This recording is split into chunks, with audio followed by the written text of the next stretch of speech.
It's great to be here. As you just heard, my name is Jim Delaney. I'm the CEO of Marketwired.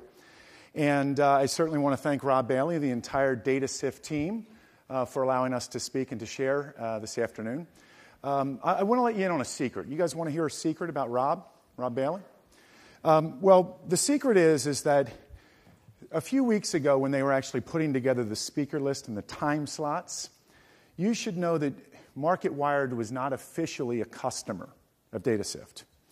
And so if you're not a customer, for those out there, you get the 1 o'clock time slot. So right as you're eating, you're ready to sleep.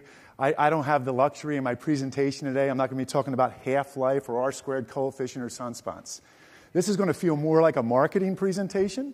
And so if you feel the urge to get a little sleepy, I'm going to ask you to stand up and stretch. That's the first secret. The second secret, it was interesting today in terms of how we began, because I wanted to get a better feel for the audience and what you were looking for in the context of the speakers that you heard.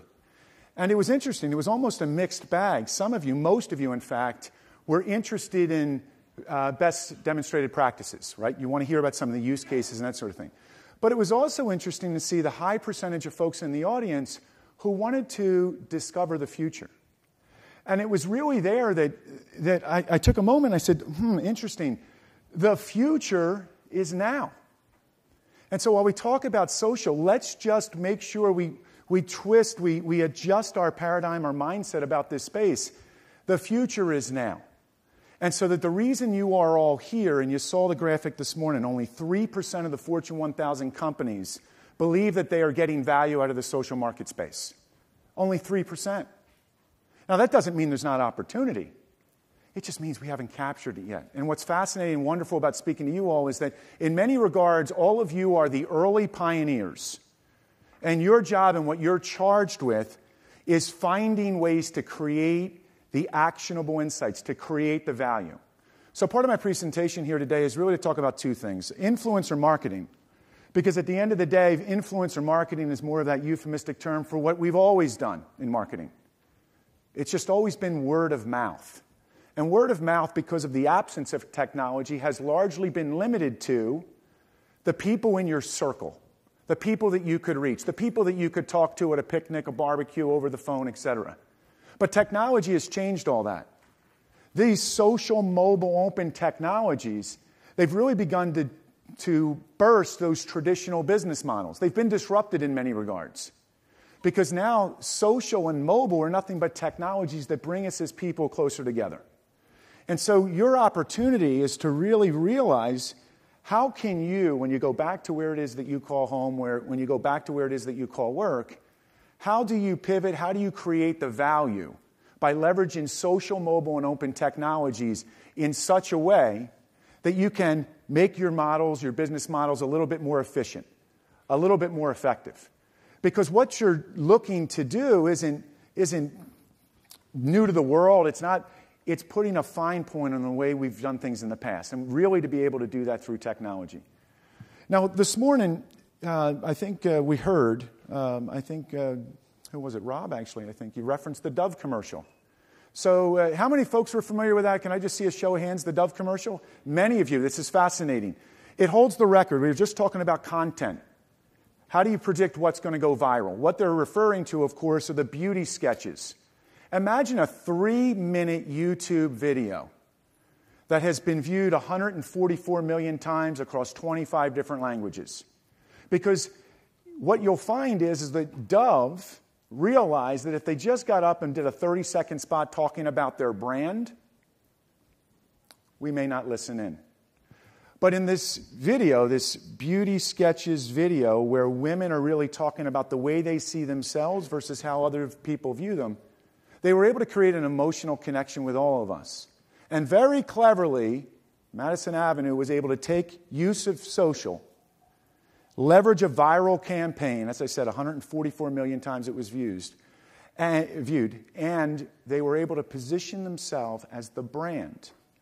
That when women want to look and think differently about how more beautiful they are, perhaps in contrast with how they had viewed themselves, Dove is the brand to help them do that. And so that's a very effective use of social, but I'm here to tell you that it's not limited to Madison Avenue. We were very fortunate and humbled to do work with brands like Unilever and Kellogg and Coke, a lot of those consumer packaged good brands. And they are really perfecting this model about how you can leverage social. But it's also now on Wall Street.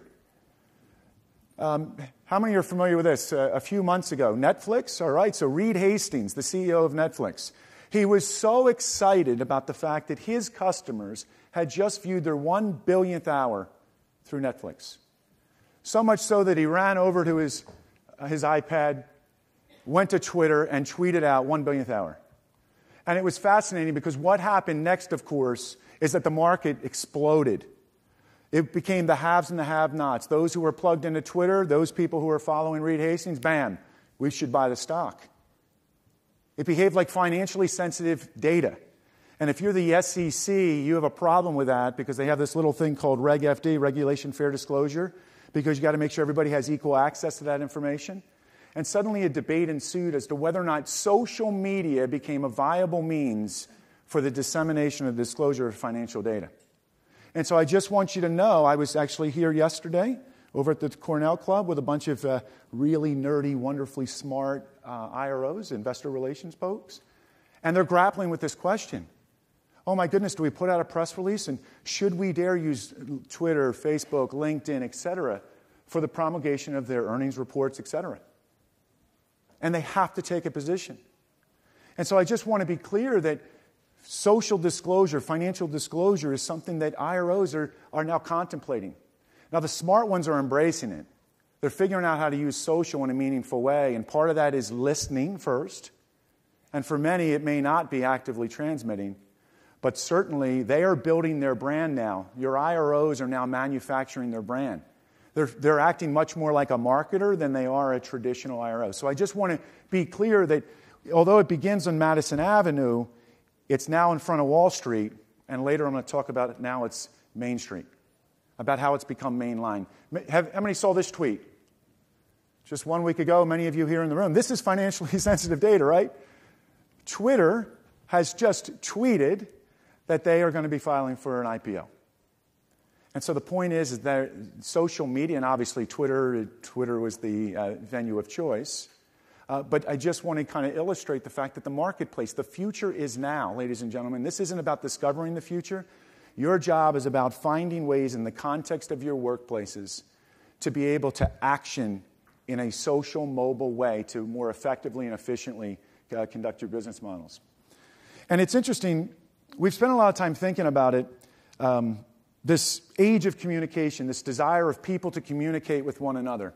And it dates back to the dawn of man.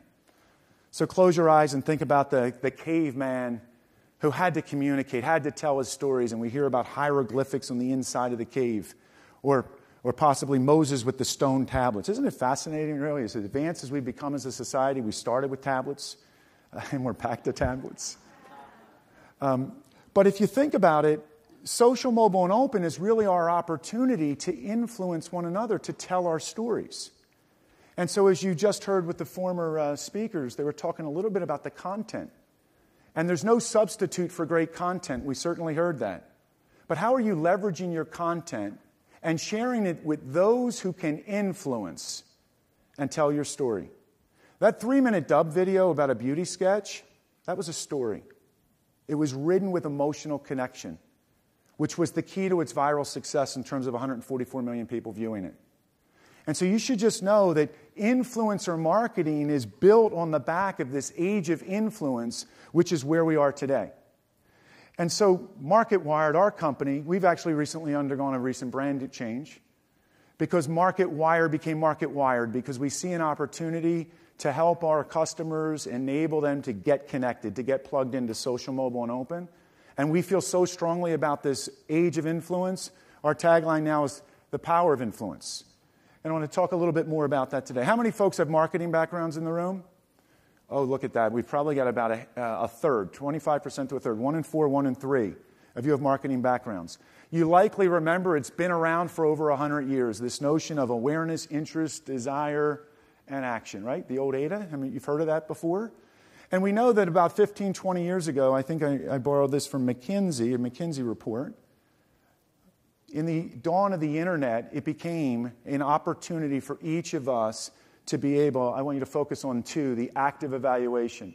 The fact that we are now able to leverage web services to check out a company's products and service electronically. The point being is that when you went into a Best Buy, it was no longer, let me physically go into a Best Buy and figure out what it is they're selling.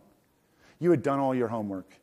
You had read your research reports, your consumer reports. You were now an educated consumer. What's shifting a little bit in today's purchase journey, or from today's purchase journey to tomorrow's, is the fact that we're now starting to see a fundamental shift. We're all familiar with Yelp. 75% of us now will not purchase a product without consulting with an influencer. And what's fascinating here, that trust with an influencer is not limited just to people that you know. If you're taking a vacation, how many people recently taken a vacation, you're going to a hot resort, and in so doing, you want to check out the resort. You may go and check out the electronic brochureware of what they say about themselves, but let's face it, they're trying to sell you something. The picture's going to look great. The person you trust is the complete stranger who just took that trip. That complete stranger who is now influencing your purchasing decision in terms of whether or not you feel as though they're in your shoes, you can trust them, they're going to give it to you straight. And now what you've done is you've found vehicles, outlets to crowdsource information because you know, dating back to that show, Who Wants to Be a Millionaire, one of the lifelines was always ask the audience, crowdsource the information. It's fascinating how many times the crowd was right. Most of the time on most of the questions. We trust the crowd. We trust the wisdom of the crowd. And so what steps are you taking when you go and make your decision? How are you consuming information? Who do you trust? These become very, very important questions. You actually heard some of that discussed in the morning session. This notion of trust, this social networks allow us to connect, in some cases, with people we don't know, but we trust them. They are authentic. And the medium has now allowed immediacy, transparency, authenticity, and this trust component. And so it's very important to kind of get a sense of that. Can you take me back a slide? I moved too fast. 90% of social engagement is created by 3% of the fans. So if you're a brand, if you're Dove or if you're Pampers, I'm here to tell you that 90% of the conversations that folks are talking about are being driven by just a handful of folks. Harry Potter, there's a gentleman by the name of Bob Pearson. He wrote a book called Pre-Commerce. He recently wrote a Forbes article. In the article, he talked a little bit about Sysomos, one of our products. But in it, he said that Harry Potter, we're all familiar with Harry Potter, discussed millions and millions of times. Would you believe that there are 43 people in the world who drive 90% of the conversations about Harry Potter? Just 43. So if you're running a promotional event about the next Harry Potter thing, you really want to plug into those 43 people. So how do you find them? How do you identify them? And very, very importantly, publish your content for those influencers and let them tell your stories. It's no longer company broadcasting a message to customer. You know, awareness, intent, desire, action, the old model. The game has changed. Recognize how your customers are consuming information, where they're consuming information, and who they're influenced by. It'll fundamentally shift the way in which you think about selling your product and or service to the market. We just released this infographic. We actually went into Twitter and we decided just to pull on a few things really to make the point here. And what's fascinating is that if you go and you search things like, where can I find, any suggestions, any recommendations, we just did a Boolean search on those keywords and we came back with the number of mentions. And we pulled it over a defined period. My point is that we now use Google or the social networks for just about everything. It's almost become part of, once again, the future is now. The purchasing decisions that we make are influenced by others. And so the notion here is now more than ever, word-of-mouth marketing was always pretty small. Word-of-mouth marketing, we're going to call it influencer marketing today. It sounds a little slicker. Social media informed. Your cell phones, your smartphones, your tablets now give you the device or the medium to go to places and to share. Share what your experience has been, but also to gather on the experience of others. that largely influence the decisions that you make. And so for a marketer, it's always been around, okay, what's your focus as a brand? Is it top-down? Who's your target segment? What's your company message? What's the method for communication? Is it a broadcast? And how do you measure the reach? And this is actually now, in this brave new world, you're now thinking about things like the influencer. I'm going to talk more about customer intimacy. The message is all about the customer now. When they talk about customer centricity, you can really get in tune with what the customer is thinking and feeling. Okay, so let's get into it a little bit.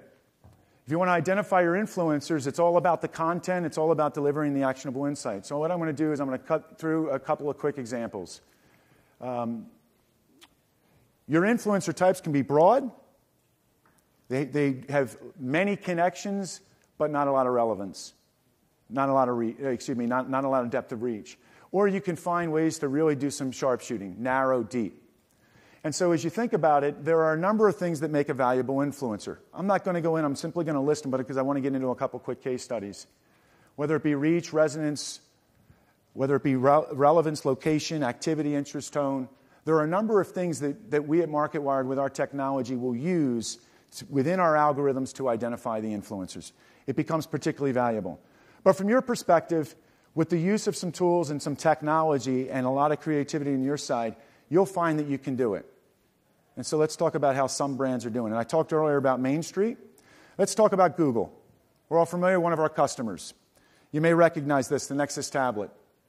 They were trying to accelerate their cycle time in terms of their product design and development. There were a number of features and functions associated with their product that they wanted to measure. They simply were able to identify some influencers to communicate the message and to be able to create an A/B testing. And very quickly, you started to see what feature functionality popped, what did not.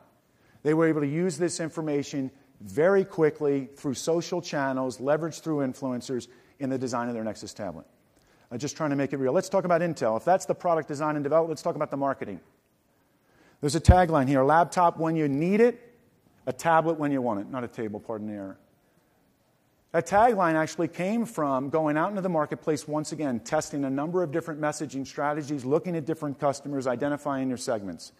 Just trying to make it real, Intel, a customer of ours, actively using social media to gain insights. These last two examples are very much around customer intimacy, getting intimate with your customer, really understand. So in Google's case or Intel's case, when they launched the product, they knew they had winners. It now just became a function of how big. It's changed a marketer. It's changed a product design person. They've taken a lot of the guesswork out of it because you're crowdsourcing your information and you're acting on it. Let me give you a very different example. It's my last example. Kingsford Charcoal. Imagine if you were the brand manager for Kingsford Charcoal. And you saw the Green Bay Packers slide this morning, right? What if it's winter in Green Bay? And you're thinking, how in the heck do I build a brand around this? How do I create a viral campaign? How do I take advantage of viral marketing? So let me tell you what Kingsford did. So we worked very closely with Kingsford. One of the things they did is they came up with an idea. They said, hey, listen, coal gets a bad rap. And so why don't we identify the nicest person in social media, and in the holiday season, December, give that person 200 pounds of coal. Okay? So this is the guy who won the award. His name is Clifford Brown. He's from the Midwest. And through social media, this is a guy who used words like please and thank you, and we actually created a number of keywords that we searched, 1,574 times in 1 year. And we were also able to learn, based on what he tweeted, what he posted, etc., that he was an active griller. So we had the perfect storm. We had the perfect candidate for them. They put together a promotion. They brought out the camera crews. They did a big story. They found the influencers, and they shared the story with the influencers about Clifford Brown. So they turned a really tough, hard-to-promote brand. They got a little clever and creative about it. They created a viral campaign, and the next thing you know, in an online community, Kingsford Charcoal, boring summer product, is now relevant and meaningful in a very different way in the holiday season. And so I'm just trying to give you guys a few examples. This is a case where understanding your customer, but thinking differently about customer advocacy, leveraging social channels. And so I'm going to close now by sharing with you that you need to be listening to the signals. Once again, the future is now, and hopefully in the context of some of the things that I've said today, you recognize the importance of how the model is changing just a little. Word of mouth is, in fact, the way in which you're going to communicate the value. You must create rich, powerful content.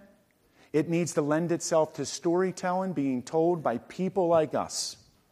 Thank you very much.